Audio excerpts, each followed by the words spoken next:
pulled out a half-meter-long needle and jabbed it into the paralyzed woman's thigh. When she barely reacted, I pulled out a lighter. While everyone else looked completely baffled, I made my diagnosis the woman wasn't paralyzed at all. She was faking it. Hey, I'm not faking. The woman immediately protested, but I pretended not to hear her and even told my staff to get her out of the hospital right away. I'm not faking! But I didn't actually leave. Instead, I waited outside the room. It wasn't until my staff came to tell me the woman was having trouble breathing that I went back into the room and told her to relax, that I wouldn't burn her this time. But the next second, Damn you!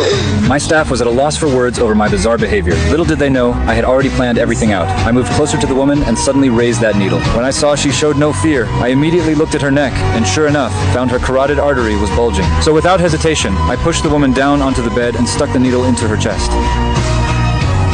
It wasn't until they saw the dark blood I drew out that my staff finally understood. I'd had the answer all along, I was just confirming it, and they had no idea that what I was about to do next would completely shock them. That morning, a man who'd been paralyzed for 8 years had driven his wheelchair into a pool to kill himself. Fortunately, he was rushed to the hospital in time and wasn't seriously hurt. But just as his wife was preparing to take him home, I found him and started spouting nonsense, saying he was a burden on his family and should just give up. His wife refused to abandon her husband, but I wasn't listening. I just stared at the man, watching for his reaction. When he didn't respond, I twisted the truth further, saying his wife didn't actually want to take care of a paralyzed husband, but still, the man showed no reaction. His wife didn't want to deal with my rambling anymore and walked over to her husband's bedside to take him home. She put his arm over her shoulder first, then started to lift him up. But right at that moment, I finally saw the man's mouth move slightly. I immediately rushed to the bedside, told the woman to put her husband down, and asked the man to repeat what he'd just said. As I spoke, I leaned close to his mouth and listened carefully. Though there was only the gurgling sound of his throat moving, this was exactly the answer I was looking for. I spent the entire night compiling every paralysis case in the hospital, having my staff study them one by one and compare them with the man's situation. My staff was extremely reluctant, all thinking this was a waste of time. Even the hospital administrator said I was torturing my staff. To their surprise, I told them this was just the beginning. My staff grumbled as they compiled the information. Based on the comparison, I suspected the man might have a cyst in his pancreas,